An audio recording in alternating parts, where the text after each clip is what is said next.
Desperate to escape a toxic marriage, Celeste grabs her daughter and boards a random flight, only to realize she's headed to the wrong destination. But fate had other plans. Seated beside a mysterious man carrying his own grief, their chance encounter leads to a powerful journey of healing, resilience, and unexpected love. The rain battered the cracked pavement as Celeste Rourke stood at the curb outside her suburban home, her knuckles white around the handle of a small suitcase. The early morning silence felt heavy, too still, like the world itself was holding its breath. Behind her the porch light flickered, the same way it had for years, a symbol of a life slowly breaking under the weight of silence, fear, and unspoken bruises. Celeste had made this plan in secret. Every credit card used was hidden, every dollar saved wrapped in tissues or hidden under floorboards. And now, with her heart hammering in her chest, she waited for the taxi that would take her and her 7-year-old daughter Nora to the airport. No more apologies, no more nights praying he wouldn't come home angry. Her husband Grayson had made promises before, too many of them. Promises that shattered like glass the moment alcohol or anger took the wheel. Nora, barely awake, clutched her ragged bunny as she leaned against her mother. "Are we going to Grandma's?" she asked, her voice soft. Celeste didn't have the heart to lie. "We're going somewhere better," she whispered, kissing her daughter's forehead. Somewhere safe. The taxi finally rolled up, and as they sped away from the house she once thought would be her forever, Celeste didn't look back. At the airport, panic began to rise. Her hands trembled as she stood in line, juggling a last-minute purchase ticket and a scared child. Her mind was foggy. She wasn't even sure which gate was correct, and in that haze of adrenaline, exhaustion, and terror, she boarded the wrong plane. She only realized something was off when the flight attendant thanked her for traveling to Aurora, a town she'd never heard of. But it was too late. The cabin doors had closed. She stared out the tiny window, tears blurring her vision, unaware that her accidental detour was about to change everything.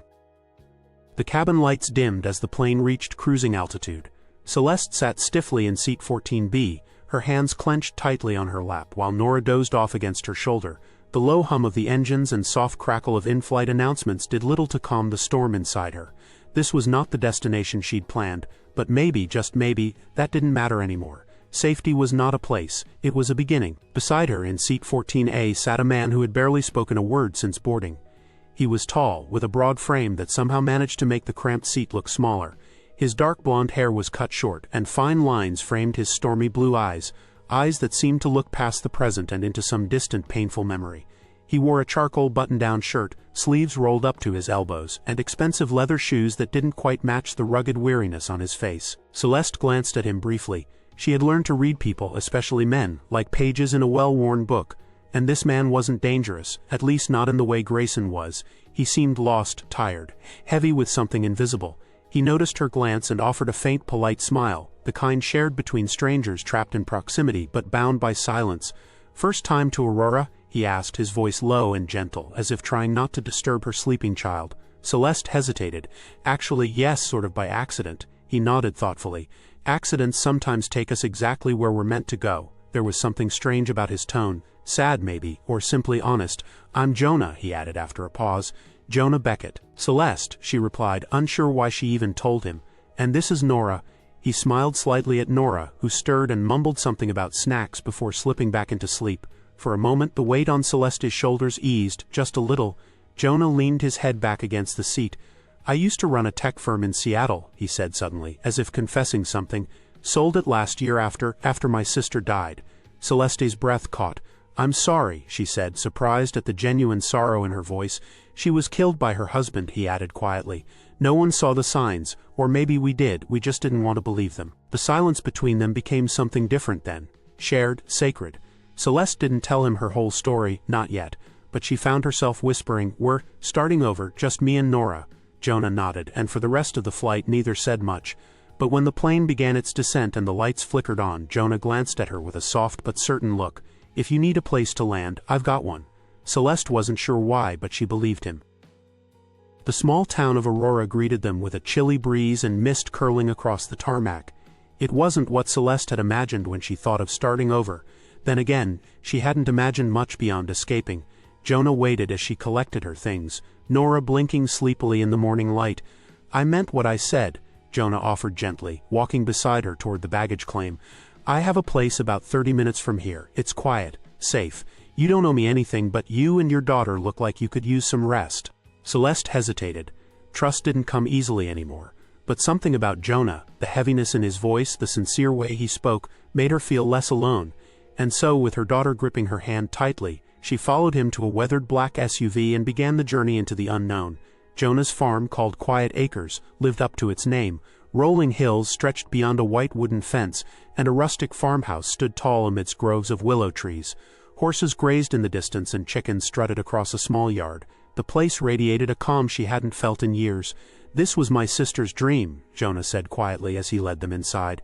"After she passed, I left everything else behind and came here." Inside, the house was warm and welcoming. Sunlight filtered through gauzy curtains, casting golden patches on wooden floors. A room upstairs was quickly prepared for Celeste and Nora, and as Celeste tucked her daughter into a real bed, without fear or shouting or locks on the door, she exhaled for what felt like the first time in years. That night, Jonah cooked pasta while Nora colored at the kitchen table. Celeste watched from a quiet corner, emotion swirling in her chest like a storm. He was still a stranger, yes, but he was kind, and in this home of sorrow and memory, hope was slowly beginning to bloom. Celeste awoke to birdsong and sunlight on her face. It took her a moment to remember where she was and longer to accept it was real.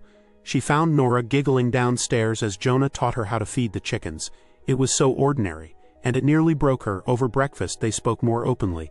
Celeste shared pieces of her past, not everything, but enough. Grayson's charm, his control, the bruises, the isolation. Jonah didn't flinch. He only listened, and when she struggled for words he gently said, "You're not the only one, my sister's name was Layla." They began to fall into rhythm. Jonah offered no judgment, no pressure, only quiet companionship. He showed Celeste how to mend the garden fence and helped Nora plant a patch of wildflowers. Each small act brought with it a sense of healing, of rebuilding something broken. Celeste still flinched at loud noises, still checked doors twice, but the fear was no longer in control. She started journaling again, started smiling more freely. Her laugh, once hidden, returned like the scent of spring after a long frost, and Jonah, for his part, began to soften. He confessed that Layla had left signs he hadn't wanted to see until it was too late. "She was always strong," he whispered, "but I didn't realize how much she was hiding." The connection between them deepened with each day. Not as lovers yet, but as kindred souls, wounded, resilient, learning how to trust the light again. Weeks passed. Spring arrived in Aurora with green leaves and blooming fields. Celeste took on small tasks around the farm, gathering eggs, tending flowers, fixing fences. She began volunteering once a week at the town's women's shelter, hesitantly at first, but the first time she spoke with a woman crying in a corner with a split lip and scared eyes, something clicked. Celeste shared her story, carefully, cautiously but truthfully, and it resonated. Soon she was helping run support groups, teaching self-defense basics and organizing donation drives. Her voice grew stronger, steadier. She wasn't just surviving anymore. She was helping others survive too. Jonah watched all of this with admiration.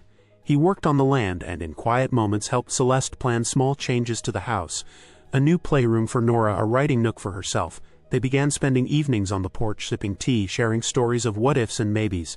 The idea of a future no longer felt like fiction. Nora thrived too. She played in open fields, slept soundly, and even began calling Jonah Uncle Joe. One night as they watched fireflies dance beneath the moonlight, Celeste whispered, "You saved us." Jonah shook his head. "We saved each other." But healing is never linear. One morning a letter arrived, postmarked from Celeste's old town. It was from Grayson. No return address, no apology, just a single chilling sentence. "You can't hide forever." Celeste froze. Her hands trembled. The memories crashed back in waves, shouting, slammed doors, his fist punching the wall beside her head. She barely breathed as she handed the letter to Jonah. He read it silently, then calmly placed it in the fire. "You're not alone," he said, and his voice was a steady anchor in the rising storm. "And you're not hiding, you're rebuilding." But the trauma resurfaced. Celeste began locking windows again, checking doors at night. Nora picked up on her anxiety and became clingy. Jonah stayed close but gave space, encouraging her to talk to a counselor at the shelter. Through these dark days, Celeste realized something powerful. Survival wasn't just escape, it was the ongoing choice to live. She began journaling her experiences, thinking maybe she'd write a book one day, something that could help others see through the fog.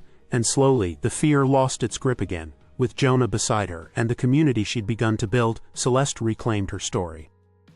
As summer neared, so did change. The shelter asked Celeste to become a full-time outreach coordinator. The offer was unexpected, but it felt right. She accepted. Jonah expanded the garden and added a small guest house, joking that he'd need space for when they took over the world. Laughter returned more easily now. One night he handed her a small velvet box, not a ring, not yet, but a delicate necklace with a tiny engraved charm that read, "Strength. For when you forget," he said. Celeste wore it every day after that. They weren't rushing anything. Love had bloomed between them quietly, like vines climbing trellises after a storm, steady, strong, rooted in truth. And when Celeste found Jonah staring at an old photo of Layla one morning, she sat beside him and took his hand. "She'd be proud of you," she said. He squeezed her hand. "She'd love you." The wedding was small. Just close friends, a few shelter staff, townsfolk who had come to admire Celeste and Jonah's quiet strength. It took place under the largest willow tree on the farm, with Nora walking ahead tossing wildflowers. Celeste wore a soft ivory dress with lace sleeves, her hair half up adorned with tiny bluebells. Jonah stood in a simple gray suit, his eyes full of awe. "I never thought I'd find love in the ruins," Celeste said during her vows. "And I never thought love would help me heal," Jonah replied. They exchanged rings as the wind rustled through the trees, a blessing from nature itself. As they kissed, Nora clapped loudest, running into their arms. From pain came peace, from chaos a family. Months later, Celeste launched a non-profit with Jonah's help. Second Sunrise, dedicated to helping women escape domestic abuse and rebuild their lives. They hosted retreats on the farm, offered therapy sessions, and ran programs for children like Nora. Celeste's book, When I Ran Without a Map, became a local bestseller, praised for its raw honesty and hope. She toured the region telling her story, never as a victim, but as a survivor, a mother, and now a mentor. Jonah expanded the farm into a retreat center. Using Layla's memory as its foundation, he found peace in purpose. And when people asked how he met his wife, he always smiled and said, "She boarded the wrong plane and ended up exactly where she was meant to be." It was an ordinary evening. Celeste, Jonah, and Nora sitting around the fire pit roasting marshmallows. Laughter filled the air, echoing through the fields. "Do you ever think about it?" Jonah asked. "The flight," Celeste smiled. "All the time. They'd started a new life on the back of a misstep. A wrong gate, a wrong city, a wrong plane. And yet everything right had followed." Celeste looked at Jonah, then at Nora, her little girl who now slept peacefully at night, unafraid. She reached for his hand. "Sometimes the wrong flight takes you to the right future." And in that truth they sat, together, whole, and finally home. If this story touched you, inspired you, or gave you hope, don't forget to like, subscribe, and share. Someone else might need to hear that second chances are real.